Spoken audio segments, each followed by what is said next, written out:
About 23 persons have been burnt to death from a petrol tanker explosion at Filele area of Lokoja, Kogi State. Hi, welcome to What's Happening. These are the top 10 stories now. At number 10, the Nigerian Association of Road Transport Owners has suspended the 2-day warning strike which it commenced on Tuesday. The tanker owners halted the strike following the intervention of the NNPC and the DSS. The Nigerian Association of Road Transport Owners had on Monday ordered its members, including tanker drivers nationwide, to halt operations in protest against the federal government's ban on petroleum trucks above 45,000 litres from plying Nigerian roads. But on Tuesday, the association's national president, Yusuf Othman, told journalists in Abuja that following the intervention of the group managing director of the NNPC and the director general of the DSS, road transport owners have directed all members to resume operation nationwide. At number 9, the Minister of Information and Culture, Lai Mohammed, says critics of the reintroduced National Water Resources Bill are anti-people and have no understanding of the provisions of the bill. Mohammed also accused those portraying the bill as a new source of conflict of being deliberately mischievous. The minister stated this on Tuesday at a press conference he had with the Minister of Water Resources, Suleiman Adamu, in Abuja. The bill, since its reintroduction, has been met with criticism from Nigerians, with many accusing the federal government of trying to seize absolute control of the water resources in the country. Despite different groups opposing the bill, the minister said there is no going back on the passage of the bill. Contrary to the majority opinion, he said there is no hidden agenda in the bill and it was not designed to cause water wars in the country. At number 8, a Nigerian gender and disability rights advocate, Hawa Ojefo, has won the Bill and Melinda Gates Foundation Changemaker Award for 2020. According to the Gates Foundation, the award celebrates an individual who has inspired change using personal experience or from a position of leadership. The foundation, in a statement on Tuesday, said Ojefo was recognized for her work in promoting gender equality. The awardee, who is a sexual and domestic abuse survivor, founded her platform in 2015 to provide mental health support to survivors of gender-based violence and those living with mental health conditions. This is not the first time the 28-year-old is winning an international award.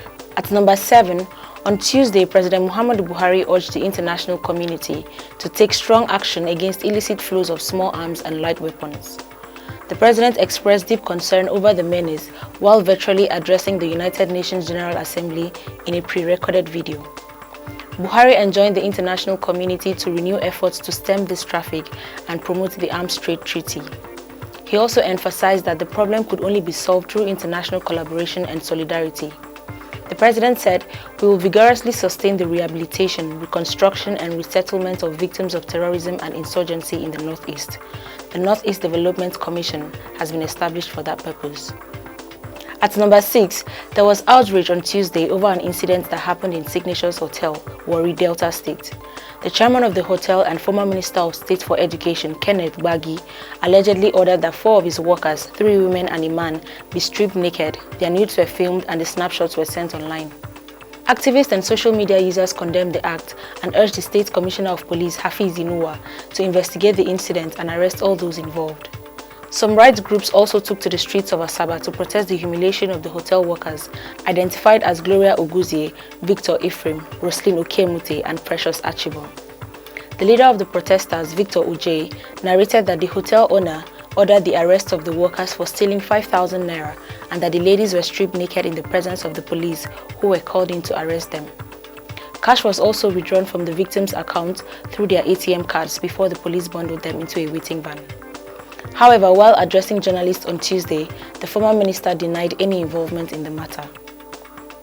At number 5, Alexei Navalny, Russian President Vladimir Putin's most visible opponent, has been released from German hospital after complete recovery from poisoning. Berlin's Charité Hospital said on Wednesday that his condition has improved sufficiently enough for him to be released from acute patient care after 32 days of treatment. Navalny was flown to Germany 2 days after falling ill on August 20th on a domestic flight in Russia. Chemical weapons experts have said he was poisoned with the Soviet-era nerve agent Novichok. Members of his team accused the Kremlin of involvement in the poisoning, charges that Russian officials have vehemently denied.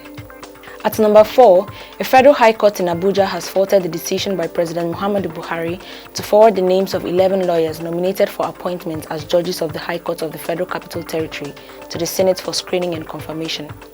In a judgment on Wednesday, Justice Iyan Ekwo held that President Buhari acted in contravention of the provision of Section 256, subsection 2 of the Constitution when he forwarded the recommended names sent to him by the National Judicial Council to the Senate.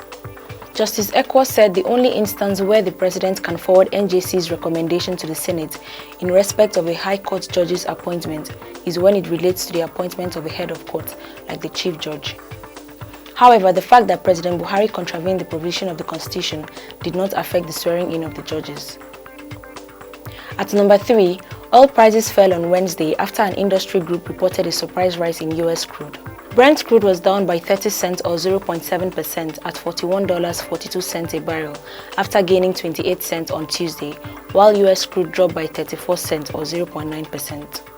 Surging cases of coronavirus infections in countries including France and Spain, along with the likelihood of more restrictions in Britain, have renewed worries about fuel demand, just as more supply may come into the market from Libya.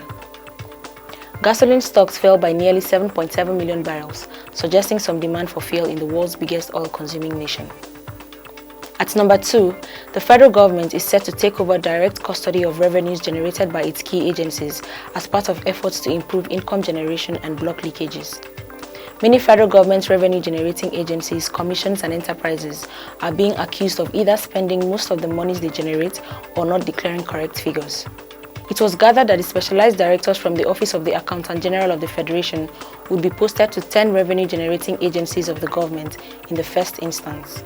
The agencies include the NNPC, Nigerian Ports Authority, NIMASA, FIRS, Nigeria Customs Service, CAC, Department of Petroleum Resources, NCC, Federal Airports Authority of Nigeria, and Nigeria Shippers Council. The Minister of Finance, Budget and National Planning, Zainab Ahmed, gave the hint at the opening of a 3-day orientation program for 50 directors of revenue who are to be posted to various government-owned enterprises. Finally, at number 1, about 23 persons have been burnt to death from a petrol tanker explosion at Filele area of Lokoja, Kogi State. According to witnesses, the incident occurred around 8 a.m. on Wednesday when the NNPC tanker, fully loaded with fuel, lost control and rammed into oncoming vehicles. Some of the victims of the explosion include Kogi State Polytechnic students and primary school pupils. It was gathered that for more than 1 hour, no fire service within the state capital responded to the emergency. Reacting to the incident, the Kogi State Governor Yahaya Bello, through his spokesman Onogu Mohammed, expressed his condolence to the families of those affected by the occurrence. Always remember to wear your mask, wash your hands and stay safe. That's all for today. See you next time on What's Happening.